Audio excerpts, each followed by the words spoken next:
بسم اللہ الرحمن الرحیم۔ السلام علیکم ورحمۃ اللہ وبرکاتہ۔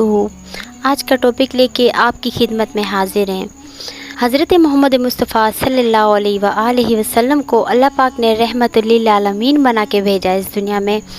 تمام عالمین کے لیے ان کا وجود نور اور رحمت ہے۔ آپ صلی اللہ علیہ وآلہ وسلم کے لیے بیان کیا جاتا ہے کہ آپ یتیم پیدا ہوئے اور آپ کی ابتدائی دنوں کی پرورش جو ہے وہ آپ کے دادا حضرت عبد المطلب علیہ السلام نے کی۔ آپ کے دادا کی والہانہ محبت اس قدر بیان کی گئی ہے تاریخ اسلام میں کہ بتایا یہ جاتا ہے کہ آپ کے دادا آپ کے بغیر کبھی ایک لقمہ کھانے کا بھی نہیں کھاتے تھے۔ قریش کے جو کفار تھے، ان کے جو سردار تھے، اور آپ کے دادا بھی جانی مانی شخصیت تھے، اور آپ کے دادا کا اتنا رعب اور دبدبہ تھا قریش میں کہ تمام جتنے بھی یہودیوں کے سردار تھے وہ آپ کے دادا سے ڈرتے تھے، اور ہمیشہ آپ کے دادا کا جو فیصلہ ہوتا تھا وہ تمام عالم کے لیے، تمام قریش کے لیے مقدم جانا جاتا تھا۔ آپ صلی اللہ علیہ وآلہ وسلم کی ابتدائی دنوں کا ایک خوبصورت واقعہ بتایا جاتا ہے کہ جب آپ 7 سال کی آپ کی عمر تھی اور آپ کے دادا ہمیشہ آپ کو ساتھ ساتھ رکھا کرتے تھے، اور ان کا وجود آپ کے لیے ایک ڈھال کی مانند تھا اور ہمیشہ بچا کے رکھا کرتے تھے۔ کبھی ایسا بھی نہیں ہونے دیتے تھے کہ میرے محمد کو کبھی دھوپ لگ جائے۔ اس قدر محبت آپ کے دادا آپ سے کرتے تھے کہ ہمیشہ آپ کو اپنے سایہ شفقت میں پلنے بڑھنے کے لیے، کہ اپنے بیٹوں تک کو قربان کر دینے کے لیے تیار ہو گئے، لیکن کبھی اپنے پوتے پہ آنچ نہیں آنے دی۔ اب رسول خدا کی یہ محبت دادا پوتا کی اس طرح اتنے پیارے لفظوں میں بیان کی گئی ہے۔ اسی طرح سے پیارے لفظوں کا ایک خوبصورت واقعہ کہ رسول خدا جب 7 سال کی عمر میں آپ صلی اللہ علیہ وسلم اپنے دادا کی گود میں بیٹھے ہوئے تھے، اور قریش کے جو کفار کے جو سردار تھے وہ اکثر تجارت کے لحاظ سے آپ کے دادا کے پاس آتے جاتے رہتے تھے۔ آپ کے دادا نے اپنے ایمان کو پوشیدہ رکھا ہوا تھا کہ اس لیے کہ تاکہ میرے محمد کو کوئی نقصان نہ پہنچا سکے۔ تو آپ کے جو دادا تھے اور ایک مرتبہ تشریف فرما تھے، اور قریش کے جو سردار تھے وہ آئے آپ کے دادا کے پاس، تو انہوں نے دیکھا کہ ایک بچہ ہے جو چہل پہل رہا ہے، گھر میں چل پھر رہا ہے، اور ان کی گفتار، ان کی گفتگو، خوبصورت انداز۔ تو انہوں نے پوچھا کہ یہ بچہ کون ہے؟ تو حضرت عبد المطلب نے کہا کہ یہ میرا پوتا ہے۔ کہا اس کا نام کیا ہے؟ بولا اس کا نام محمد ہے۔ تو اب قریش کے جو کفار تھے انہوں نے اپنی کتابوں میں آخری نبی کے بارے میں جو نشانیاں پڑھی تھی، ان کے جو کتابوں میں نام پایا جاتا ہے احمد کے نام سے انہوں نے پڑھا تھا۔ محمد کیونکہ اس سے پہلے کبھی کسی کا نام نہیں تھا، تو اس لیے انہوں نے اس چیز کو تشویشناک سمجھا، اور انہوں نے جا کے گھر پہ بات کی اور اپنے جتنے سردار تھے ان کو اکٹھا کیا، اور رسول خدا کے جو دادا تھے ان کے بارے میں ایک پلان بنایا گیا کہ ہاشمی جو ہے وہ اپنے ذات کو، اپنے پوتے کو ظاہر نہیں ہونے دے رہا، اس میں ایک عجیب سا رعب ہے، اس میں ایک عجیب سا نور ہے، تو پتہ لگایا جائے کہ کہیں یہی تو آخری نبی نہیں۔ اب انہوں نے پتہ کیسے لگانا تھا، تو انہوں نے کیا پلان بنا کے رسول خدا کے دادا کو دعوت دی، اور دعوت آپ کبھی کسی کی بھی نہیں جھٹلایا کرتے تھے۔ آپ کو دعوت ملی اور کہا کہ آپ ہماری دعوت ہے، ہماری طرف سے آپ ہمارے گھر کھانا کھائیے گا، تو آپ کے دادا نے دعوت کو قبول کیا۔ وہ وقت آن پہنچا تھا کہ آپ صلی اللہ علیہ وسلم کے دادا اور آپ کے جو چچا تھے حضرت عباس، حضرت حمزہ، جتنے بھی آپ کے چچا تھے، سب کو ساتھ لے کے حضرت عبد المطلب دعوت کے لیے گئے۔ اور جب یہودیوں کے گھر پہنچے تو جس طرح ایک طریقہ ہوا کرتا ہے مہمان نوازی کا، تو انہوں نے دسترخوان لگایا، دسترخوان پہ طرح طرح کے کھانے سجایا، اور پھر یہ کہا کہ کھائیے، آپ جس طرح اپنے طریقے سے کھانا کھاتے ہیں کھائیے۔ وہاں پہ ایک خوبصورت ترین چیز بتائی جاتی ہے، جب آپ سب دسترخوان پہ تشریف فرما ہو گئے تو رسول خدا اور تمام جتنے بھی صحابہ تھے موجود تھے حضرت عبد المطلب کے، ان کے بیٹے تھے، ان کے کچھ فوجی تھے، کچھ صحابی تھے، تو حضرت عبد المطلب کا سب کو پتہ تھا کہ بڑے سردار یہ ہیں، سینئر ہونے کے لحاظ سے، بڑا ہونے کے لحاظ سے ان کو محترم جانا جاتا تھا، اور کوئی بھی اس وقت تک کھانے کو ہاتھ نہیں لگا سکتا تھا جب تک کہ حضرت عبد المطلب کھانے کی طرف ہاتھ نہ بڑھائیں۔